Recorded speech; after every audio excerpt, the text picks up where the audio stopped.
Oke, minggu lalu saya bicara untuk kita memperkatakan, mempercayai apa yang kita mau, bukan apa yang kita tidak mau. Dilakuin nggak?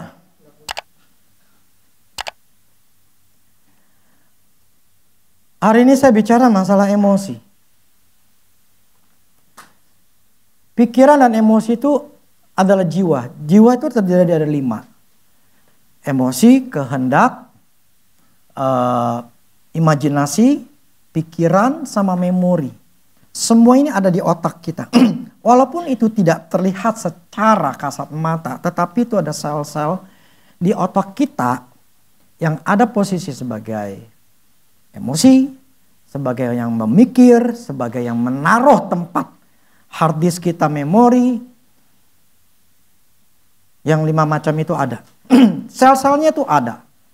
Nah, dan itu berfungsi berkaitan satu sama lain. Tidak mungkin bisa bertolak satu sama lain. Kalau bertolak belakang berarti ada yang salah. Tidak ada yang konslet. Nah, hari ini kita bicara masalah emosi. Minggu lalu kita bicara masalah pikiran.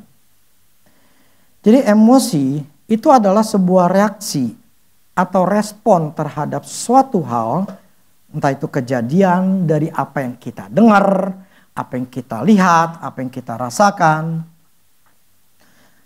Pokoknya dari panca indera kita. 5 panca indera kita apa? Mata, telinga, lidah, hidung, kulit. Nah, jadi mata untuk kita melihat, kuping untuk mendengar, mulut kita untuk mengecap, ya, hidung untuk kita mencium, membaui, kemudian kita ada kulit untuk merasakan. Nah, itu akan mempengaruhi. Misalnya kita lagi makan, pas kita makan, enak gitu kan. Jadi kita langsung mempunyai emosi enak gitu. Tapi kalau makanan yang gak enak, gitu kan. Nah, itu memang sebuah emosi yang ada dalam diri manusia gitu. Nah, jadi ketika emosi itu timbul, ya, karena apa yang kita lihat, itu menjadi sebuah luapan perasaan yang bisa cepat berkobar dan juga bisa cepat turun dalam waktu singkat gitu. Nah, di orang yang beremosi adalah orang yang sangat cepat bereaksi. Mudah bereaksi. Nah, itu adalah orang yang beremosi. Nah, problemnya emosi manusia, kalau firman katakan kemarahan manusia itu tidak memberikan efek. Hanya kemarahan daripada Tuhan. Kenapa saya ngomong emosi? Ketika saya coba bertanya sama Tuhan, waktu jalan pagi, saya bilang gini, Roh Kudus ajarkan aku satu hal tentang hal apa gitu. Nah, dia ngajar saya masalah emosi. Emosi itu memang sangat mempengaruhi. Coba kita baca dulu deh. 2 Korintus 5 ayat 7. 2 Korintus 5 ayat 7.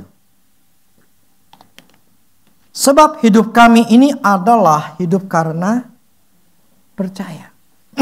Bukan karena melihat. Hidup kita, yang firman Allah katakan ini, itu dasarnya karena percaya. Dasarnya bukan dari karena kita melihat, dari kita mendengar, atau dari panca indera. Dasarnya kita hidup adalah iman. Hidup karena iman. Hidup karena percaya. Bukan karena melihat. Makanya Paulus ini lebih sedang membandingkan hati yang percaya itu bicara yang di dalam dengan apa yang melihat. Dan Paulus ingin katakan begini. Hidup kita orang Kristen seharusnya bukan karena melihat. Bukan karena apa yang ada di dalam dunia. Karena gini, jiwa, ya, panca indera itu dipakai dalam tubuh manusia untuk berhubungan dengan dunia luar, dunia fisik. Nah, sedangkan si Paulus katakan gini, hidup kita seharusnya itu hidup karena iman, hidup oleh iman, atau karena percaya, bukan dengan apa yang kita lihat. Ini yang agak susah. Karena apa yang kita lihat, apa yang kita dengar, apa yang kita rasakan, itu akan selalu ada sebuah emosi yang bisa muncul, yang bisa tiba-tiba ada. Oke, terjemahan bahasa Amplified Bible-nya, saya langsung bahasa Indonesia-nya ya. Jadi gini, sebab kita berjalan karena iman, bukan karena melihat. Nah, maksudnya apa? Menjalani hidup kita dengan cara yang konsisten dengan keyakinan kita yang teguh akan janji-janji Allah. Menjalani hidup bukan karena melihat, maksudnya adalah menjalani hidup kita dengan konsisten, dengan yakin akan janji-janjinya Allah. Orang benar, orang yang beriman adalah orang yang mengandalkan Roh Kudus. Bukan mengandalkan apa yang dilihat, apa yang dia rasakan. Ketika kita melihat sesuatu yang sifatnya negatif, atau yang kita dengar, kita lihat itu akan bereaksi. Nah, kalau kita bereaksi dengan emosi, kita akan marah, kita akan sedih, kita akan khawatir, ya, kita akan bingung, kita akan mencak-mencak semuanya gitu loh. Nah, kalau kita hidup orang yang beremosi adalah orang yang tidak stabil. Orang yang tidak beriman atau orang yang tidak mempercayai Tuhan 100% adalah orang yang tidak stabil. Ketika dia mendengar, ketika dia merasakan, itu langsung goyang. Emosinya langsung, aduh, entar sedih lah, entar dia jadi marah. Tiba-tiba dia bisa nangis, tiba-tiba dia bisa senang gitu loh. Semuanya jadi semua tidak terkontrol. Orang-orang yang beremosi adalah orang yang bisa ngontrol dirinya sendiri dan orang yang tidak bisa hidup dengan iman. Terus kan kita manusia, kita punya perasaan. Kan kita punya. Ya emosi, namanya kita manusia pasti punya ada emosi dong. Ya lumrah dong kalau kita beremosi. Minggu lalu saya katakan pikiran. Pikirkan apa yang enak saja, bukan apa yang tidak enak. Nah, ketika kita memikirkan, kita dengar dari orang lain gitu ya. Kita membaca berita atau menonton. Ketika kita mendengar itu, apa efek atau emosi yang kita alami? Nah, kalau ketika kita mendengar, kita langsung berefek. Tapi saya pakai mic ini.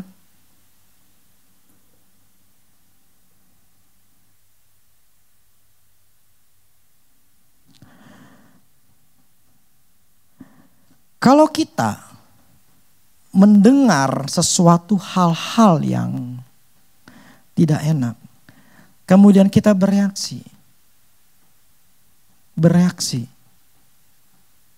Kita akan jadi marah, kita jadi bingung, kita akan jadi sedih. Akhirnya kita melupakan apa yang firman Allah katakan. Orang hidup oleh iman artinya adalah orang yang tidak mengandalkan atau menjaga pikirannya dari hal-hal yang negatif.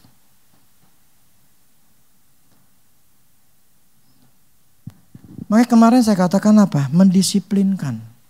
Jadi gini, prosesnya begini. Kita manusia dapat input, entah mata, entah dengar. Input ada masukan. Kemudian itu masuk ke dalam pikiran kita. Ketika di pikiran kita, kalau kita mengiyakan atau kita mengelola, akan masuk ke dalam emosi. Emosi kita bereaksi. Kita marah, kita sedih, kita bingung, kita khawatir. Nah, masalahnya input yang kita lihat, yang kita dengar, otomatis itu akan bisa kita lihat atau kita bisa dengar. Sengaja maupun tidak sengaja itu bisa kita dengar, kita bisa ngelihat. Nah, ketika itu masuk, kalau otak kita, pikiran kita tidak menjaganya, tidak mendisiplinkan pikiran kita, akan masuk ke emosi kita langsung bereaksi. Kita langsung bisa menjadi sedih. Kok Tuhan begini ya? Kok saya belum dapat apa-apa? Kok belum ini? Ini gimana Tuhan? Nah, itu akan masuk ke dalam pikiran kita. Kemudian masuk ke dalam emosi. Emosi jadi takut, khawatir, bingung dan sebagainya. Tapi kan itu lumrah dong sebagai manusia kita beremosi. Lumrah bagi manusia daging. Manusia roh, kalau kita mau hidup percaya, itu bukan hal yang lumrah. Kalau kita membiarkan, tidak mendisiplinkan pikiran kita, kita tidak akan bisa mendisiplinkan emosi kita. Pikiran kita udah kacau, pasti emosi kacau. Nah, emosi itulah yang membuat kita bereaksi, ada tindakan. Ada sebuah tindakan kita lakukan. Pikiran, memori, imajinasi, emosi, kehendak. Ada kehendak yang mau kita jadi bertindak. Karena emosi. Kita nggak banting barang lah, atau kita marah-marah, ngucapin, dan sebagainya.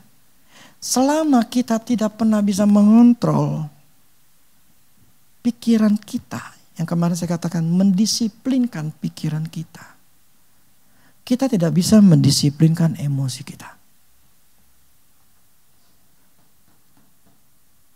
Ini yang sulit kalau orang-orang yang beremosi, terutama perempuan. Karena mereka punya pakai perasaan lebih banyak, tapi bukan laki-laki, nggak ada.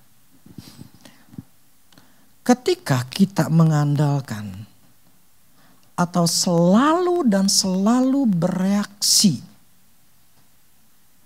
kita menjadi orang yang unstable. Benar-benar gampang banget gitu loh. Gampang banget goyangnya.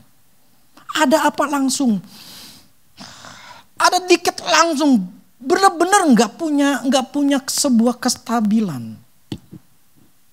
Dan masalahnya, orang hidup oleh iman adalah orang yang selalu mengandalkan ketika dia dengar firman ngomong apa. SOP-nya ketika dengar sesuatu, SOP-nya apa? Firman Allah. Tuhan ngomong apa tentang ini? Apa yang kita dengar, apa yang kita rasakan. Kalau kita mendengar sesuatu yang negatif, yang jelek, lu begini. Satu contoh gini.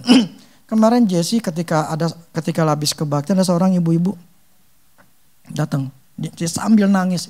Itu perempuan ngomong gini. I live in adultery. Saya itu hidup dalam percabulan. Si Jesse ngomong gini.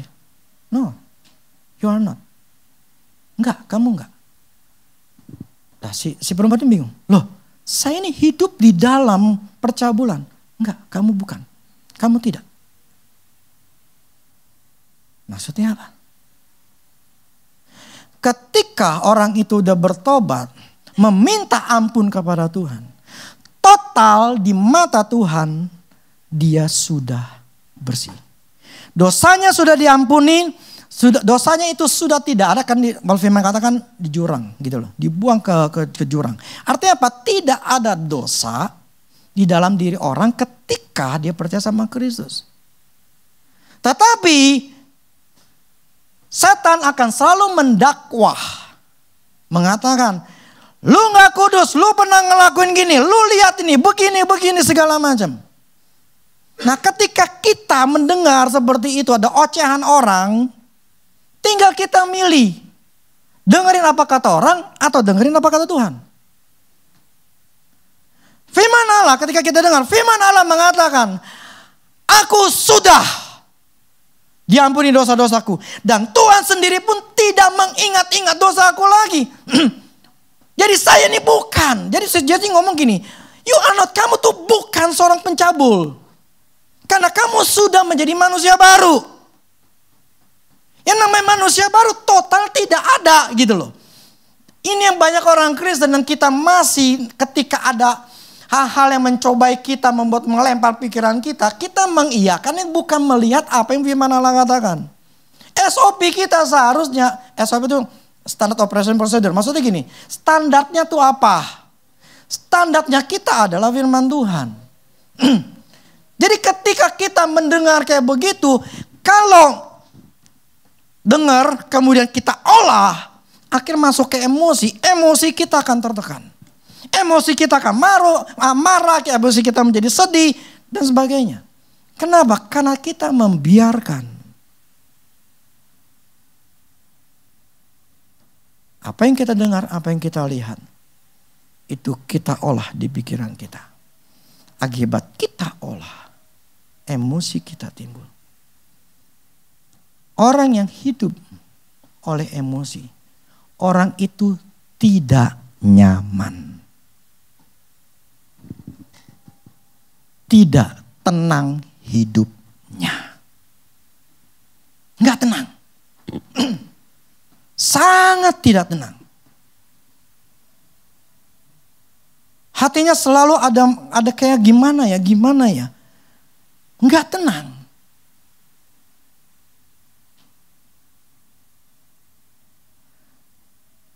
Nah, ini problemnya. Kalau kita tidak tahu dan tidak mendisiplinkan, tidak mengontrol, ini akan menguasai hidup kita dan hidup kita itu enggak enak. Enggak enak. Orang yang beremosi itu hidupnya enggak enak. Bukan hanya cepat tua, banyak penyakit juga. Tetapi kalau kita berusaha mendisiplinkan pikiran kita, emosi tidak akan bisa menguasai diri kita. Sekalipun belum kita ngelihat apapun yang terjadi, kita cuma hanya percaya saja. Percaya bahwa firman-Nya ngomong kayak begini. Jadi kita patokannya adalah firman Tuhan, bukan yang lain. Bukan apa kata dunia.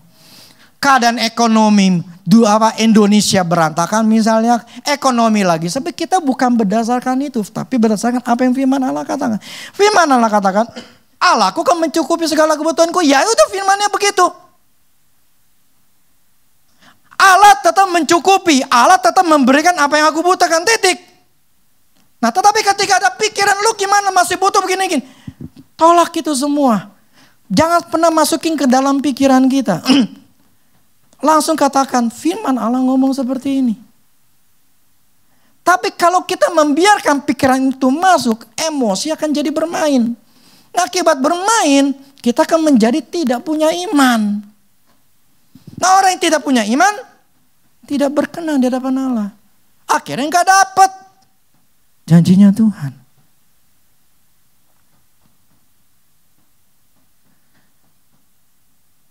Saya kemarin dengar gini.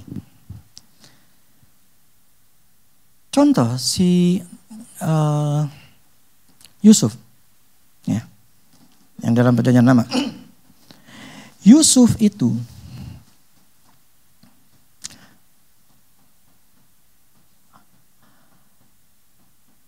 Tuhan angkat. Ketika sudah 13 tahun gitu ya, Tuhan angkat dia. Apakah dia berusaha mengangkat diri?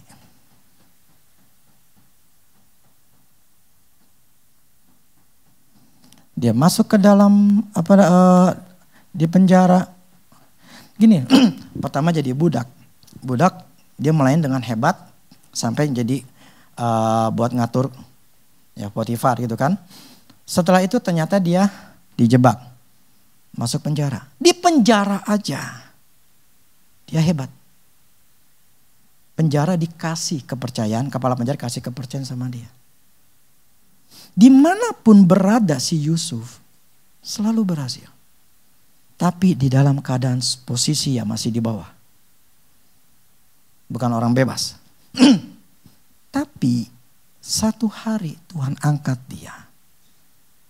Yang ngangkat Yusuf itu siapa? Tuhan. Tapi Yusuf yang bikin Tuhan kasih jalan. Dengan apa? Sikapnya. Attitude-nya. Ketika dia jadi budak di Potifar, dia bekerja dengan luar biasa baiknya. Sehingga Potifar ngelihat Ini orang hebat, bisa dipercaya, dikasih tanggung jawab. Dimanapun dia berada, si Yusuf, selalu ketika di penjara pun ketika sikapnya si Yusuf baik, sampai penjara itu kepala penjara kasih dia tanggung jawab, seluruh semua dia yang ngatur. Bagaimana mungkin kalau secara manusiawi Yusuf itu tidak punya Roh Kudus?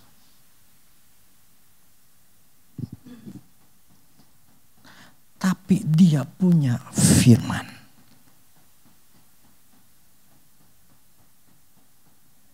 Dia punya firman sehingga sikapnya, pola kerjanya, pribadinya, itulah yang mengangkat Yusuf.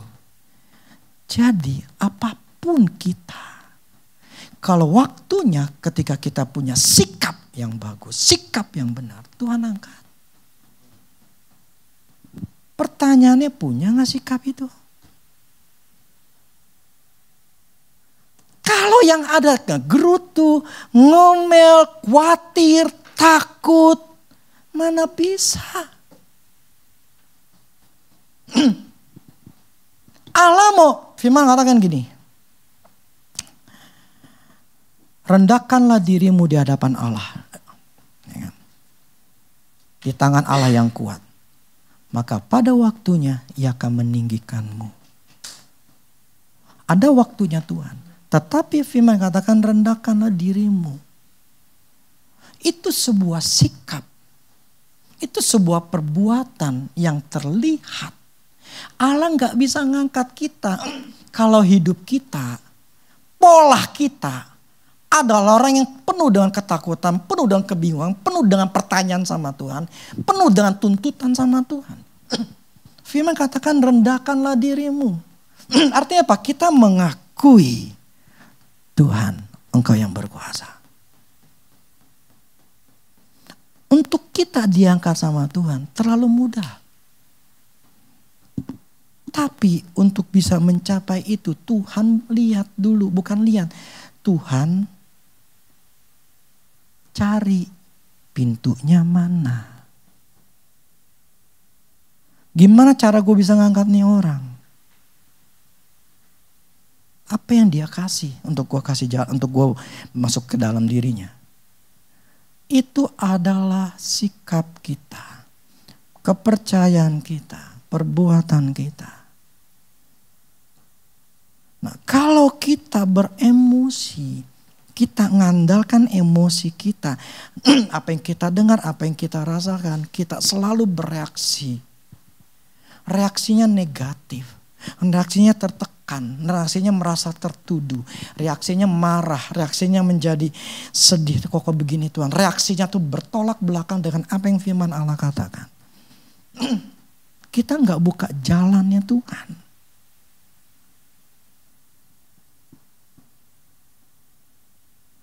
Jadi bukan masalah Tuhannya. Masalahnya kita ngasih jalan apa enggak. Nah, jalannya Tuhan adalah seperti ini. Di mana pikiran kita. Jadi gini. Allah menyelamatkan kita bukan karena perbuatan kita. Tapi karena kasih karunia. Nah, Allah mau mengangkat kita. Bukan berdasarkan perbuatan kita. Tapi berdasarkan kasih karunia. Kasih karunia apa? Untuk dia bisa mendapatkan jalan dari kita. Ketika kita membuka hati untuk percaya kepada Allah. Dan untuk kita percaya kepada Allah berarti kita mempunyai emosi yang stabil. Yang gak goncang. Tetap percaya. Apapun yang terjadi tetap percaya. Dan untuk tetap percaya kita harus mengontrol, menguasai pikiran kita. Kita harus bisa mendisiplinkan pikiran kita. Ketika ada sesuatu kita disiplinin, gak boleh. Benar-benar ketika diserang sama setan, setan gini loh, setan itu akan selalu menyerang kita. Mau tidak mau itu memang tugasnya dia gitu loh, kerjaan dia. Tetapi kita lah yang membiarkan itu masuk atau Kita menolaknya, memproteksinya. Yang menentukan bukan Tuhan, kita. Yang membuat untuk kita melawan setan, itu kita, bukannya Tuhan. Maka firman katakan, lawanlah iblis. Enggak dikatakan Tuhan lawan iblis. Dengan kekuatan Roh Kudus dalam diri kita, kita ngelawan. Yang saya maksudkan hari ini gini loh. Yang tadi di Amplified Bible gini. Kita berjalan, sebab kita berjalan karena iman, bukan karena melihat. Menjalani hidup kita dengan cara yang konsisten. Dengan keyakinan yang teguh akan janji Tuhan. Jadi konsisten, kelemahan manusia itu konsisten. Untuk kita bisa konsisten. Itu sulit untuk bagi manusia. Tapi problemnya untuk konsisten itu cara jalan untuk menuju apapun juga, kesembuhan lah, bahagialah, apapun juga itu jalannya. Nah, kalau kita hidup oleh iman itu maksudnya hidup konsisten percaya sama Tuhan. Jadi kepercayaannya, keyakinan itu tetap dipertahankan. Walaupun kita dengar sesuatu, walaupun kita melihat sesuatu, kita tidak tergoncang gitu, nggak mudah beremosi, kita tetap tenang. Makanya orang yang beremosi hidup itu nggak tenang. Nah orang yang hidupnya gak tenang ya gak bahagia. Lah kalau gak bahagia, tiap hari bawaannya itu ya emosi. Gak nyaman hidupnya. Nah kan gak nyaman. Kalau kita kepanasan, kita tuh gak nyaman. Kenapa nggak enak? Ada nggak enak aja gitu loh. Kita yang berusaha untuk menyamankan diri kita. Nah kalau kita berusaha menyamankan diri kita supaya kita tidak hidup dalam emosi, ya jaga pikiran. Setelah pikiran kita jaga disiplinkan. Jadi ketika kita dengar sesuatu, langsung aja. Kita alihkan pikiran yang lain. Atau kita pakai firman Tuhan. Kalau saya begini, dulu kalau di anak saya, kita punya anak kecil. Ketika mereka ada sesuatu, minta sesuatu, saya seringkali alihkan. Contoh gini, waktu KL umur 2 tahun, dia kalau ngedengar, kan dulu saya di Japos, tinggal Japos Ciledug, itu kalau ada tukang mainan, dia langsung dengar gitu, langsung lari kabur, lari ke depan. Langsung minta bola lah, minta apa gitu loh. Pokoknya selalu begitu. Nah, kan nggak bisa juga terus-terusan begitu kan. Jadi ketika saya dengar tanat, saya langsung alihkan, saya ambil masuk ke kamar. Udah, ngomong lah biar dia nggak kedengeran tuh. Lah itu kurang ajarnya tukangnya itu, pencet-pencet mulu. Dia tahu yang beli ini SIM KL terus gitu kan. Jadi dekat-dekat situ masih tatet-tatet. Kan kurang ajar nih gitu kan. Nah itu cara mengalihkan, ya kan. Jadi pikiran kita kalau ada sesuatu yang membuat kita jadi apa ya, nggak bagus, yang membuat kita beremosi, ya alihkan. Supaya kita nggak kepikiran sana. Misalnya, ya kita tahu lah masing-masing gitu loh. Ketika kita punya masalah, tinggal kita mau fokusin ke masalah itu atau kita mengalihkan pikiran kita. Kita yang tentuin. Jadi, hidup oleh iman adalah hidup bukan berdasarkan emosi. Tapi hidup yang konsisten, penuh keyakinan, tetap percaya akan janji Tuhan. Itu namanya iman. Dan untuk menjaganya itu, kita harus menjaga pikiran kita. Menjaga emosi kita. Pikiran gak terjaga, pasti beremosi. Maka pikirkanlah apa yang kita mau.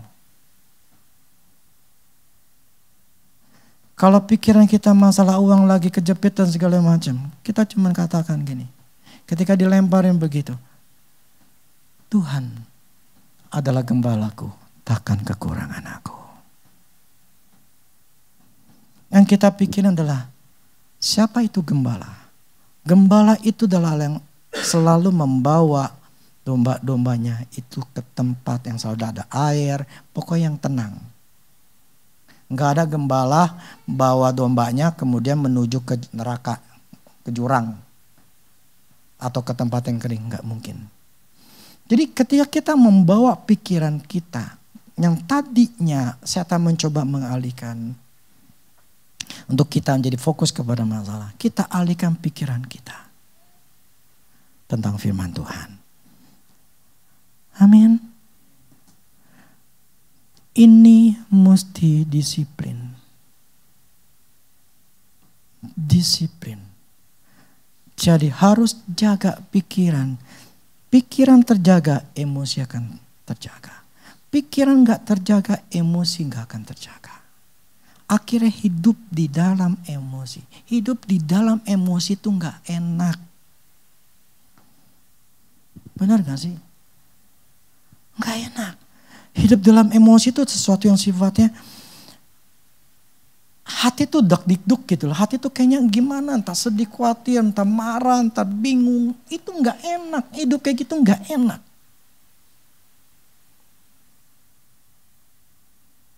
Jadi kita harus berusaha. Kita harus berusaha benar-benar sampai kita mempunyai sebuah pikiran yang begitu tenang, yang percaya sama Tuhan. Makanya firman katakan, renungkanlah firman Tuhan itu siang dan malam. Supaya engkau bertindak hati-hati sesuai yang tertulis.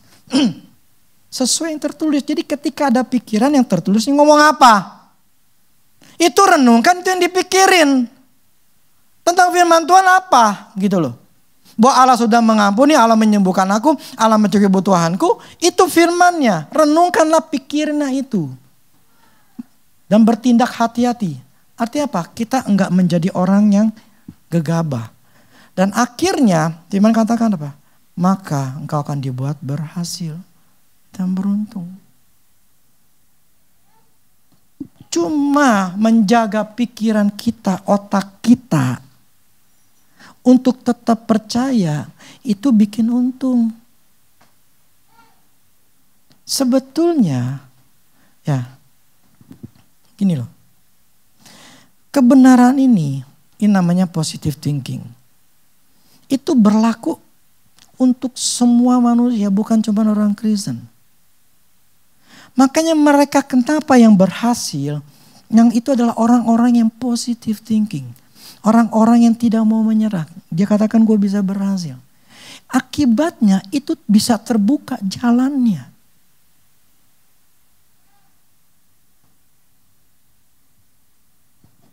Tetapi orang yang sudah mikirannya jelek-jelek aja, negatif thinkingnya, apa gue mungkin bisa, gue gak ada ini, gue status gue gak ada ini, bla bla segala macam. Akhirnya pikirannya negatif, tindakannya pun negatif. Tapi kalau orang yang berpikiran positif, ketika dia berjalan, dia mempercayai jalannya, Tuhan bukain jalan loh. Tuhan itu mengasihi manusia. Firman Allah katakan, dia akan berikan namanya hujan, ya dia berikan matahari buat orang baik maupun orang jahat. Sebetulnya Tuhan tidak membedakan. Tetapi yang ada perbedaan kita dengan yang lain adalah kita punya Roh Kudus. Buktinya apa sih? Tanpa Roh Kudus, maksudnya gini, sebelum kita dipenuhi Roh Kudus, ini zaman perjanjian baru kita dipenuhi Roh Kudus. Sebelumnya kan ada perjanjian lama. Kita sebetulnya diberikan power yang lebih kuat dibandingin sebelumnya. Yusuf tanpa Roh Kudus tapi punya firman. Dan dia berhasil. Seharusnya kita orang perjanjian baru dengan Roh Kudus kita mempunyai tambahan kekuatannya, powernya. Kita seharusnya itu lebih baik. Jadi yang memutuskan itu kita. Jaga pikiran kita. Pikirkan apa yang kita mau. Ya, bayangkan apa yang kita mau. Bayangkan kalau kita pengen mau punya rumah lah atau kita mau punya apa. Bayangkan kita lagi berjalan, itu yang kita harus bayangkan itu. Bukan bayangan kita susah, entar gue gak punya duit, gue makan nanti susah nih, entar gue begini, entar gue begini. Yang dipikirin kenapa yang negatif-negatif. Terjadilah apa yang kau pikirkan, terjadi apa yang kau inginin. Tapi kalau kita menginginkan sesuatu yang baik, pikirkanlah itu semuanya itu. Sampai satu hari Allah angkat kita. Yang mengangkat si Yusuf itu Tuhan. Padahal dia tidak melakukan sesuatu, istilahnya berdoa sama Tuhan, Tuhan angkat saya dong. Tidak ada ayatnya yang mengatakan bahwa dia minta memohon sama Tuhan mengangkat dia. Jadi di sini kita tahu bahwa Tuhan itu sanggup mengangkat kita seperti Yusuf. Asal kita punya attitude yang baik. Amin. Punya sifat yang baik, sikap yang baik. Maka hiduplah oleh iman bukan karena melihat. Amin. Berusahalah. Oke, ini butuh proses. Tinggal tergantung kita. Apakah kita mau berusaha atau tidak. Karena ini butuh waktu, butuh keinginan yang kuat kalau mau. Allah sanggup mengangkat kita. Terlalu mudah dia bisa mengangkat kita. Sangat mudah. Kasih jalan dia untuk kita diangkat. Amin. Sikap kita harus percaya. Yusuf tetap percaya kepada Allah. Sikap dia tidak pemalas. Sikap dia, gini loh. Buktinya apa? Ketika dia jadi budak. Padahal dia tahu bahwa dia itu dia kan bermimpi. Ya kan? Bulan bintang, 12 berkas itu tunduk. Itu kan menunjukkan dia itu akan sebagai penguasa. Tapi malah jadi budak. Yang tadi di atas, dipikir mimpinya atas, bukan atas lagi, paling bawah budak. Budak itu gak ada harganya. Zaman dulu budak itu, istilahnya mau potong lehernya aja pun itu hak daripada si tuannya, majikannya. Mau bilang potong tangan kirimu, harus potong. Jadi namanya slave, budak itu gak punya hak hidup sama sekali. Kalau secara manusia dia bisa kecewa. Tuhan kau begini. Kenapa gue jadi begini? Seharusnya gue jadi apa? Seharusnya jadi penguasa malah jadi paling terbawa banget jadi budak. Nah kalau dia berpikir dia mempertanyakan Tuhan, dia pasti jadi orang malas. Dia pasti orang kecewa. Dan dia tidak mau ngapa-ngapain. Ketika jadi budak, ya udah dia bermalas-malasan. Jadi manusia biasa aja. Apapun jadi pembantu, budak ya budak biasa aja. Tetapi ternyata kagak kan. Sikap dia rajin, sikap dia apa sikap dia adalah ya rajin gitu loh, baik. Nah itu menunjukkan bahwa dia tidak melihat bahwa menjadi budak itu sesuatu yang membuat dia tidak jadi membenci Tuhan atau kecewa sama Tuhan. Dia tetap bertahan. Nah itu satu hari Tuhan angkat orang yang seperti itu. Amin. Kenapa tidak? Tinggal percaya apa enggak. Percaya dari apa? Ditunjukkannya dari sikap kita. Makanya bertindaklah hati-hati sesuai dengan yang tertulis di dalamnya. Artinya apa? Sikap kita yang menunjukkan bahwa kita percaya. Sikap kita berlawanan, ya, jangan berharap diangkat sama Tuhan. Makanya orang tuh jangan sampai pantang. Maksudnya jangan menyerah. Terus saya bikin beginian ini susah. Susah. Sampai sakit pinggang, otak saya mesti muter. Wah capek. Kalau berpikir, aduh gue pengen nyerah aja dah. Jangan semudah ini gampang. Itu titik-titiknya mesti pas. Posisi di mana waktu ngejahit. Mesti pas. Kalau nggak pas nggak bisa. Wah, saya mesti mikirin gimana cara. Kan saya nggak pernah begini-ginian gitu loh. Kalau secara manusia, saya tuh pengen nyerah. Udahlah. Tapi saya menganggap diri saya bukan orang yang mudah nyerah. Saya menganggap diri saya bukan orang yang mudah nyerah. Ya, ngerti maksud saya? Jadi pikiran saya menganggap bahwa ini saya bukan orang yang mudah nyerah. Saya ini orang yang kuat. Nah, kalau imajinasi kita sudah negatif dalam diri kita nggak akan bertindak yang bagus. Tapi saya menganggap saya ini adalah orang yang kuat. Saya nggak mudah menyerah. Saya terusin. Walaupun capek, walaupun nggak ngerti, walaupun salah. Gue bukan orang mudah menyerah. Itu saya ngomong ke diri saya sendiri. Tapi akhirnya bisa. Sikap kita itu akan menentukan kita berhasil atau tidak. Jadi kalau kita pengen menjadi Yusuf yang diangkat, kita harus punya sikap yang bagus. Sikap yang bagus itu adalah kita menjaga pikiran kita, menjaga emosi kita untuk tetap sesuai dengan firman Tuhan. Amin. Oke, saya khotbah selesai. Jangan cuman hearing doang, mendengar, tapi nggak dipelajari. Tapi mesti learning. Belajar itu, mempelajari itu butuh waktu.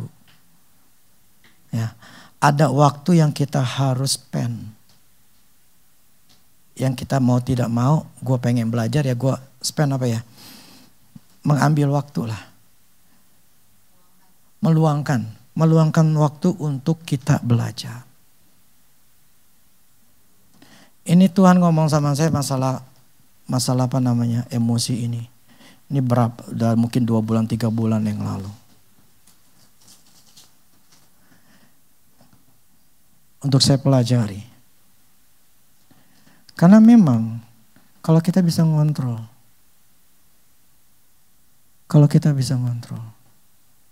Hidup kita tenang. Hidup tenang.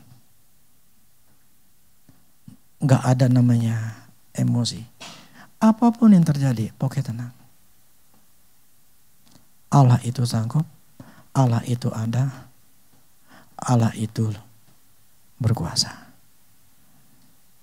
Jadi mempertahankan untuk tetap percaya akan membuat kita tenang. Tapi kalau kita tidak berusaha mendisiplinkan pikiran kita, perasaan kita akan hidup penuh dengan ketakutan. Kita akan hidup penuh dengan ketidaktenangan. Dan orang yang tenang itu hidupnya gak enak. Betul gak sih? Gak tenang enak gak sih? Gak enak. Tapi problem yang mutusin kita, bukannya Tuhan. Enggak. Maunya sendiri. Nah, ya udah itu urusan. Memang di sana ada, di belakang kemarin saya jalan kaki gereja Sion ya. Dulu pernah ditutup karena diprotes, tapi sekarang dia mau buka lagi.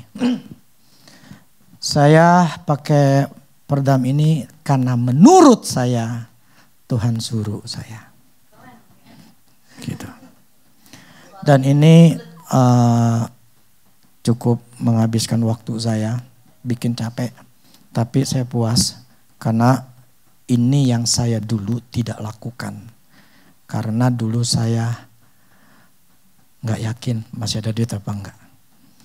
Dulu padahal disuruh untuk peredam. Cuman waktu itu saya bilang aduh mahal lah Tuhan. Cuman harganya ya dari udah 10 tahun lebih. Berapa tahun deh ya? 14 tahun yang lalu. Ya harganya bisa 2-3 kali lipatnya.